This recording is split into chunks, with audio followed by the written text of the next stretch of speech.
लड़कियों की शादी में 1 तोला सोना कब दिया जाएगा? कांग्रेस की वादा खिलाफियों पर कविता की शदीद तनकीद। सदर तेलंगाना जागृति और रुकन कानून साज काउंसिल BRS कल्वाकुंडला कविता ने कांग्रेस हुकूमत की वादा खिलाफियों पर शदीद तनकीद की और साबिक वज़ीर आला के चंद्रशेखर राव की फलाही स्कीमात को अवामी खिदमत का अमली नमूना करार दिया। वो रंगारेड्डी ज़िले के शमपीट मंडल के काकनूर गाँव में एक अवामी रैली से खिताब कर रही थी। कबल कविता ने डॉक्टर BR अम्बेडकर के मुजस्मे पर गुलाए अक़ीदत निशावर किए और इनकी खिदमात को खराज अक़ीदत पेश किया। कविता ने अवाम से खिताब करते हुए कहा कि काकनूर गाँव की ख़वातीन ने अपने गीतों से साबित कर दिया है कि अवाम के दिलों में आज भी KCR के लिए बेपनाह मोहब्बत और एहतराम मौजूद है।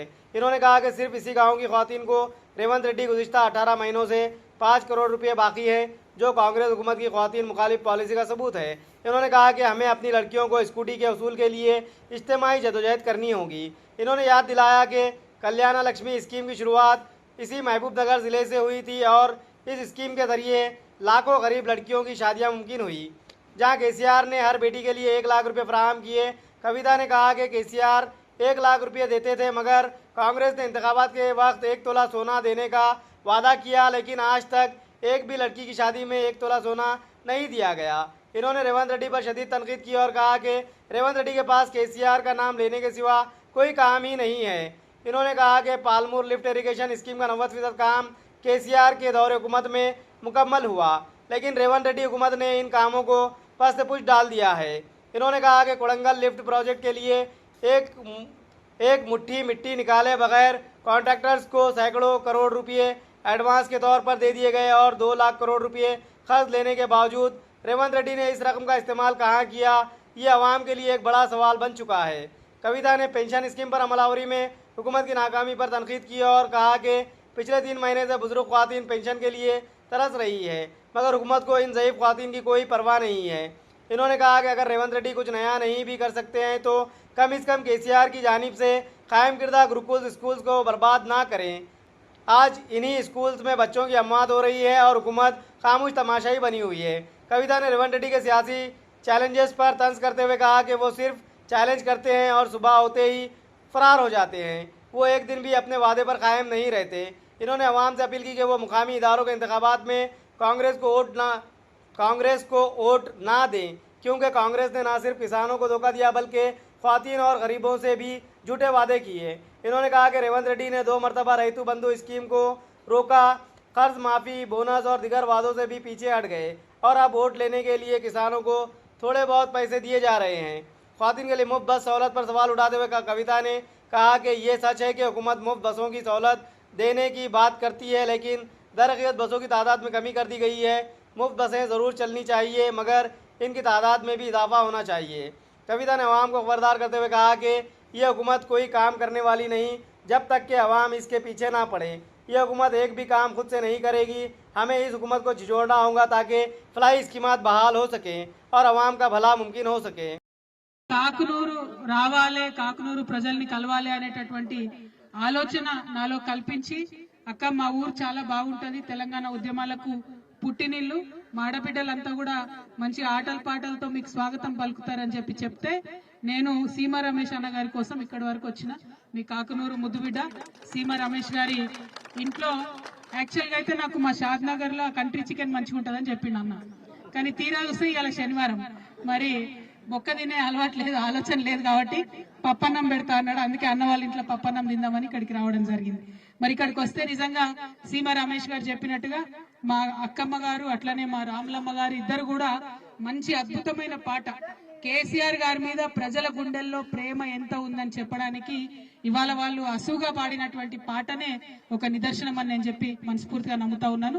KCR గారు ఎట్లా ఇంటింటికి నల్ల తెచ్చిండ్రో, ఎట్లా నీళ్లు తెచ్చిండ్రో, ఎట్లా అందరినీ కడుపులో పెట్టుకొని చూసుకున్నారో వాళ్ళిద్దరు కూడా పాట ద్వారా చెప్పడం జరిగింది. చాలా సంతోషం. నిజంగా కాకునూరు గ్రామాన్ని మర్చిపోలేనటువంటి మంచి పాటని ఇచ్చినటువంటి అక్క వాళ్ళిద్దరికి కూడా మనస్ఫూర్తిగా ధన్యవాదాలు తెలియజేస్తున్నాం.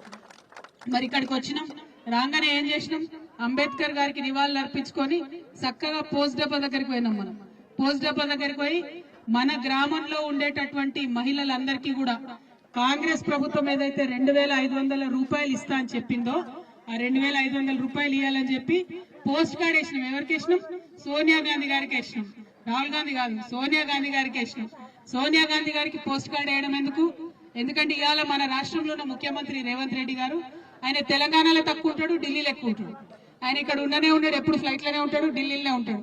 కాబట్టి ఆ ఢిల్లీ పోయినప్పుడు సోనియమ్మ అన్న చెప్తే ఇక్కడ మన కాకునూరు ఆడబిడ్డలకు రావాల్సిన డబ్బులు 2500 ఇస్తారని చెప్పి ఒక ఆలోచనతో సోనియా గాంధీ గారికి మరి మనం ఇవ్వడం జరిగింది. మరి ఇవాళ మీ అందరికి ఒక లెక్క చెప్పాలి. లెక్కలు ఇష్టమేనా మీకు? అర్థమవుతాయా? ఒకసారి ప్రయత్నం చేస్తే అర్థం చేసినట్టు. మన కాకునూరు గ్రామంలో 1100 మంది ఆడబిడ్డలు ఉన్నారు. 1100 మంది ఆడబిడ్డలకు 18 నెలల నుంచి ఈ కాంగ్రెస్ ప్రభుత్వం ఇస్తా అన్న 2500 ఇయ్యలే. అంటే 1100 మంది ఆడబిడ్డలకు 18 నెలలు ఇంటూ 2500 మొత్తం లెక్క కడితే దాదాపుగా 5 కోట్ల రూపాయలు అవుతుంది. అంటే ఒక్క మన కాకునూరుకే రేవంత్ రెడ్డి గారు అప్పు పడ్డది ఎంత? 5 కోట్ల రూపాయలు.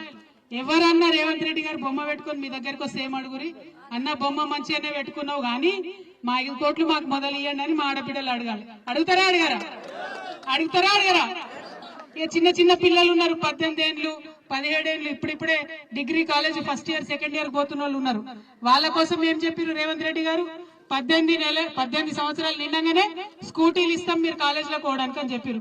ఇంతవరకు ఒక్క స్కూటీ అంటే ఒక స్కూటీ కూడా మొత్తం రాష్ట్రంలో ఎక్కడ ఇయ్యలే. మా ఆడబిడ్డలందరినీ కూడా నేను అడుగుతా ఉన్నా, మా అన్నదమ్ములు కూడా అడుగుతున్నా, మీ చెల్లెలకు స్కూటీ ఇప్పించే బాధ్యతలు మీరే తీసుకోవాలి. ఖచ్చితంగా ఎక్కడికక్కడ స్కూటీల కోసం అడగాలని కూడా నేను కోరుతా ఉన్నా. ఇంకొక మాట మన ఆడబిడ్డలు ఆలోచన చేసుకోవాలి.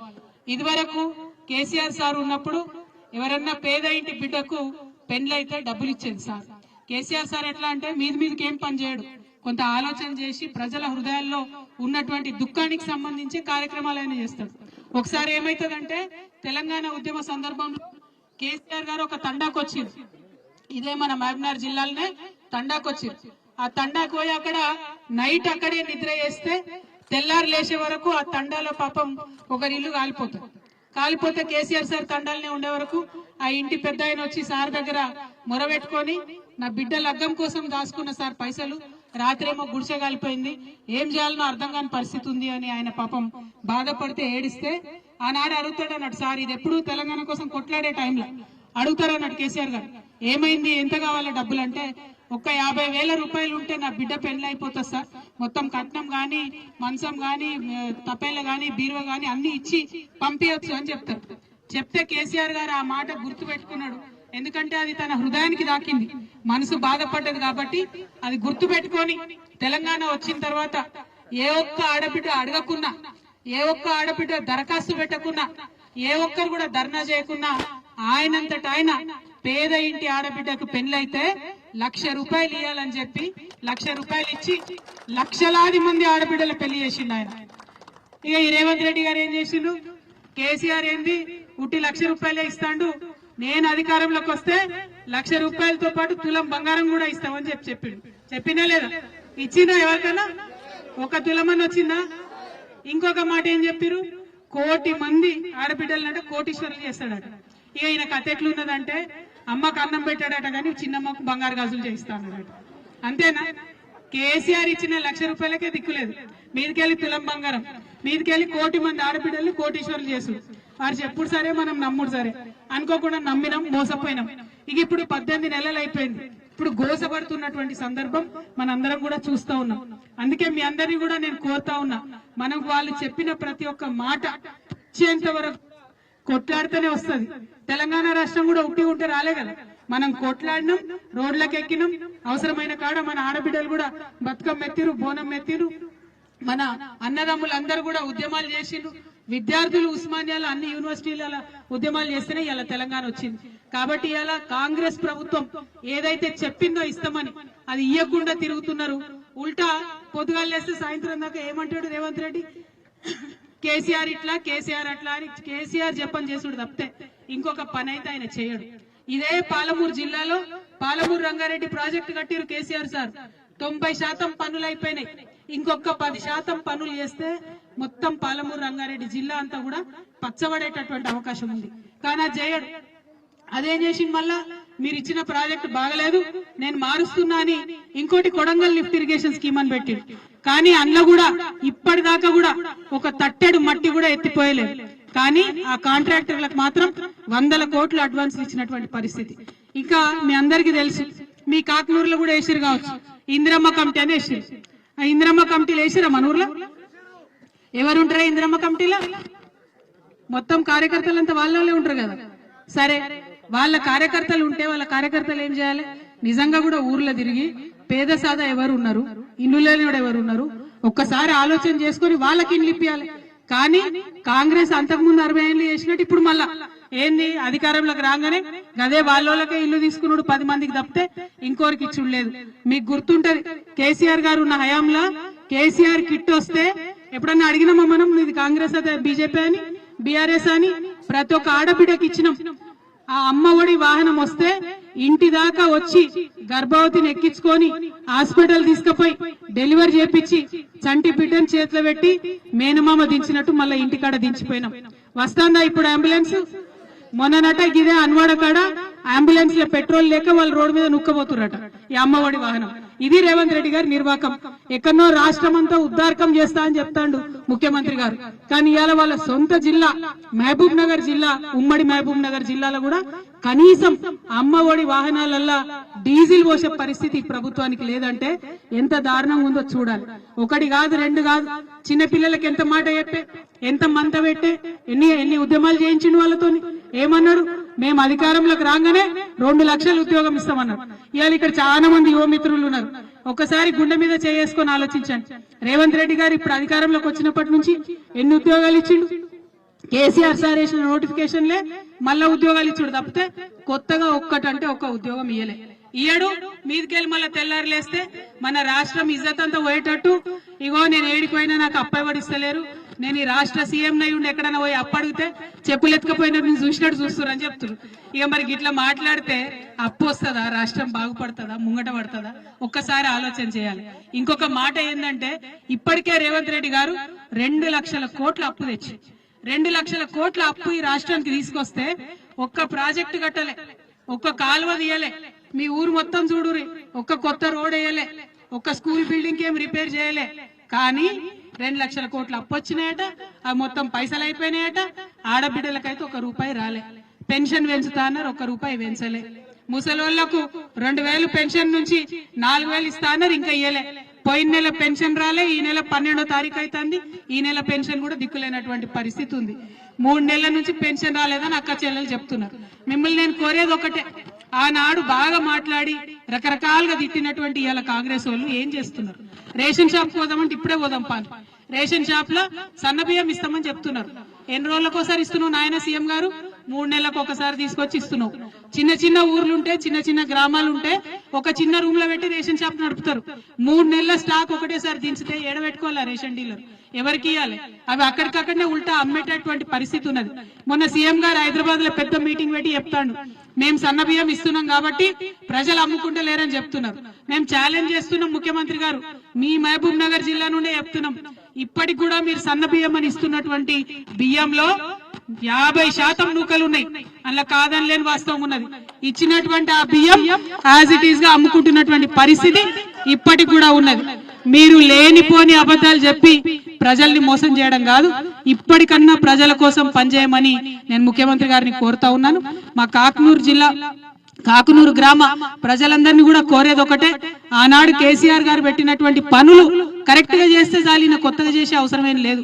స్కూల్ పెట్టినాం మనం చిన్నపిల్లల కోసం, ఎప్పుడు లేకుండా బీసీలకు 1000 స్కూల్ పెట్టినాం, ఎస్సీలకు ఉన్న స్కూళ్ళను పెంచి 250 చేసినాం, ఎస్టీలకు ఉన్న స్కూల్ పెంచి 250 చేసినాం. అదే స్కూళ్ళల్లో ఇంటర్మీడియట్ పెట్టినాం, డిగ్రీ పెట్టినాం. ఎందుకంటే ఎక్కడికైనా పోతే ఆడపిల్లలు రూమ్ కిరాయికి తీసుకొని ఉండాలంటే ఇబ్బంది అవుతుందని ప్రతి జిల్లా హెడ్ క్వార్టర్ లో డిగ్రీ కాలేజ్ పెట్టినాం, ప్రతి కొత్త జిల్లాలో మెడికల్ కాలేజ్ పెట్టినాం. అవి చక్కగా నడిపిన చాలు, పెద్ద వీళ్ళు కొత్త ఉద్దారకం చేసేది ఏం లేదు. కానీ ఇలా మీరు చూస్తే ఎక్కడున్నా కూడా స్కూళ్ళల్లో పోతే పిల్లలు చనిపోతున్న పరిస్థితి కనబడుతున్నది, దారుణంగా ఉన్నది. పంపియాల పిల్లల్ని అంటే భయపడే పరిస్థితి ఉన్నది. అంతకుముందు ఇట్లా లేకుండా, ఇంత అన్యాయం లేకుండే. నేను మిమ్మల్ని అందరినీ కోరేది ఒకటే, మన తెలంగాణకున్న గొప్పతనం ఏంటంటే, మనం కోపం వచ్చినా దుఃఖం వచ్చినా ఈ అక్క కేసీఆర్ గారు లేరు ఇప్పుడు అధికారంలో అన్న విషయం చెప్పుకుంటూ పాట పాడింది. మన పాటలనే ప్రశ్నిస్తాం, అనువనువున కొట్లాడే తత్వం మనకున్నది. దయచేసి కొట్లాడాలి. అడగండి అమ్మ కూడా పెట్టది, ఈ రేవంత్ రెడ్డి అయితే అసలే పెట్టాడు. కాబట్టి బరాబర్ అడగాలి. వాళ్ళు ఎవరు ఇక్కడికి వచ్చినా ఉన్నది గుంజుకుంటున్నా ఉన్నది గుంజుకున్న సంగతి హైడ్రాతో గుంజుకుంటుండే కదా అన్ని. హైడ్రా అని పెట్టిండు కొత్తగా హైదరాబాద్ లో. ఏంది ఓన్లీ పేదోళ్ళ గుడిసెల మీదకి బుల్డోజర్ పోతుంది. పెద్దోళ్ళ దగ్గరికి పోయే దమ్ము లేదు, ధైర్యం లేదు. పోతావా మరి పెద్దోళ్ళ దగ్గరికి అని అంటే బస్తీ మీద సవాల్ అంటాడు, తెల్లారులేస్తే పరారు అంటాడు. సీఎం గారు మాటలు ఎక్కువ కానీ పని తక్కువ ఉన్నది. మిమ్మల్ని నేను కోరేది ఒకటే, కరువు నుంచి బయటపడ్డ జిల్లా మనది, బాధల నుంచి బయటపడ్డ జిల్లా. ఒకప్పుడు వలసలు బొంబాయికి బస్సులో పోయినటువంటి పరిస్థితి ఉండే. అవి తప్పించుకొని తెలంగాణ వచ్చిన 10 ఏళ్లలో కొంచెం గడ్డకు పడ్డం, కొంచెం మంచిగా చేసుకున్నాం. ఇవి చేసుకుంటూనే ఉన్నాం, అనుకోకుండా ఇట్లా జరిగిపోయింది. మిమ్మల్ని కోరేది ఒకటే, ధైర్యం కోల్పోకుండా గట్టిగా ఉండాలి. ఇప్పుడు లోకల్ బాడీల ఎన్నికలు వస్తున్నాయి. వచ్చినప్పుడు మీకున్నటువంటి బాధను, దుఃఖాన్ని ఖచ్చితంగా చూపెట్టాలి. కాంగ్రెస్ పార్టీకి వ్యతిరేకంగా ఓటేస్తేనే వాళ్ళు తవ్వకొస్తారు. ఇంకా 3 ఏళ్ళు పరిపాలన చక్కగా చేస్తారు. ఇప్పుడు ఏం చెప్తారు వాళ్ళు వచ్చి మిమ్మల్ని లోకల్ బాడీస్ లా రైతు బంధు వేసినాం మేము, లోకల్ బాడీస్ లో ఓటేయమంటారు. కానీ ఒకటేసారి వేసిరు. ఎగ్గొట్టిన కిస్తీలు ఎన్ని ఉన్నాయి అది అడుగుర్రి. 2 కిస్తీలు ఎగ్గొట్టి ఒక్కసారి వేసి వచ్చి ఓటేయమని అడుగుతాడు సీఎం గారు. అన్ని గివే కథలు. రుణమాఫీ సరిగా వేయలేదు, రైతు భరోసా గదే పని, బోనస్ ఇస్తామన్నారు అది గదే పని. అన్నిటికన్నా ఒక మాట గుర్తుపెట్టుకోండి, మన ఊరు కాకునూరులో తెలంగాణ రాకముందు 2 బస్సులు వచ్చాయి. అవునా? 2 బస్సులు వచ్చాయి. తెలంగాణ వచ్చినాక కేసీఆర్ సార్ వచ్చినాక అది 5 బస్సులు అయినాయి. అవునా? మీ ఊరేనా కాకునూరు? 5 బస్సులు వచ్చినాయి, రాలేదు? వచ్చినాయి కదా, 5 బస్సులు వచ్చినాయి. ఇవాళ కాంగ్రెస్ వచ్చే, రేవంత్ రెడ్డి వచ్చి ఏమంటారు, ఫ్రీ బస్ ఇస్తాం లేడీస్ కన్నా. మంచిది నాయన, సంతోషం, ఆడవాళ్ళకి ఫ్రీ బస్ ఇచ్చినాం. మరి మగవాళ్ళ పరిస్థితి ఏంటి? 25 రూపాయలు పెట్టుకొని టికెట్ కొనాలి, కాకునూరు నుంచి శంషాబాద్ దాకా నిలబడే పోవాలి పాపం ఆయన. ఆడోళ్ళేమో కూర్చొని, మగవాళ్ళేమో నిలబడి. మంచిదే, ఆడోళ్ళు కూర్చోడానికి ఇయ్యని, కానీ 5 జాగల 10 బస్సులు వేయాలి. ఎందుకయ్యో? తెలంగాణ వచ్చినాక ఏం చేసినాం మనం? 2 ఉంటే 5 బస్సులు చేసుకున్నాం. ఇప్పుడు 5 ఉన్నాయి, 10 అయ్యి. నువ్వు ఫ్రీ ఏమని ఇబ్బంది ఏం లేదు కదా. ఇలా మగవాళ్ళు అంటే పెద్దవాళ్ళే కాదు, ఎగ్జామ్ రాయడానికి పోయే పిల్లలు ఉంటారు, టెన్షన్ పడుతుంటారు. ఉద్యోగం ఇంటర్వ్యూకి పోయే పిల్లలు ఉంటారు, టెన్షన్ పడుతుంటారు. వాళ్ళు ఈడికెళ్ళి శంషాబాద్ దాకా నిలబడే పోవాలంటే ఎంత ఇబ్బంది ఉంది. నిలబడిపోయేదానికి 25 రూపాయలు పెట్టుడెందుకు? నేను మీ పక్షాన రేవంత్ రెడ్డి గారిని డిమాండ్ చేస్తున్నా, మీరందరూ ఒప్పుకుంటే మన కాకునూరు కానీ తెలంగాణ మొత్తంలో కానీ ఫ్రీ బస్ ఇచ్చినా మంచిదే, కానీ బస్సుల సంఖ్య పెంచాలి అని నేను డిమాండ్ చేస్తున్నా. మీకు ఒప్పుకుంటారా? ఈ కాకునూరు వాళ్ళు మాట్లాడరా? ఏమి మాట్లాడతారా? ఒప్పుకుంటారా? బస్సులు పెంచాలన్న వాళ్ళు చేయెత్తురు, ఒకసారి చేయెత్తురి. ఏ మొగోళ్ళకి వద్దాయండి బస్సులు పెంచుడు? కావాలనా? Thank you. జై తెలంగాణ. మరి ఇట్లానే ఉన్న సమస్యలు అన్నీ కూడా ఉన్నాయి, అన్నిటి మీద కొట్లాడదాం. అక్కలు చాలా మంది అప్లికేషన్లు పట్టుకొచ్చిరు, తీసుకుంటా, అవన్నీ కూడా తీసుకుంటా. నేను ఏడుకోతలేను, తీసుకుంటా. అప్లికేషన్లు తీసుకొని ఒక్కొక్క అప్లికేషన్ కోసం కూడా ఎంఆర్ఓకి వెంటబడి పనిచేద్దాం. స్థానికంగా ఉన్నటువంటి నాయకులందరినీ కూడా నేను కోరుతున్నా, ప్రజలు ఇచ్చే అప్లికేషన్ 1కి 10 సార్లు తీసుకుపోండి. ఈ ప్రభుత్వం పనిచేసే ప్రభుత్వం కాదు, ప్రశ్నించి వాళ్ళను వటనీయకుండా వేస్తేనే పనిచేస్తారు. కాబట్టి 1కి 10 సార్లు వెంటబడి మన కాకునూరు గ్రామస్తుల సమస్యలను తీర్చాలని చెప్పి మీ అందరినీ కూడా నేను కోరుతున్నా. మరి ఇంత పెద్ద ఎత్తున ఈ గ్రామంలో స్వాగతం చెప్పినటువంటి మా ఆడబిడ్డలకు, అన్నదమ్ములకు అందరికీ కూడా హృదయపూర్వకంగా శుభాకాంక్షలు. కార్యక్రమాన్ని మంచిగా చేసినటువంటి రమేష్ అన్నకు కూడా శుభాకాంక్షలు తెలియజేస్తున్నా. Thank you. జై తెలంగాణ, జై తెలంగాణ. ఏం చెప్పినా నేను? పిడికిలు ఎత్తాలే జై తెలంగాణ. జై తెలంగాణ, జై తెలంగాణ, జై కేసీఆర్, జై జాగృతి.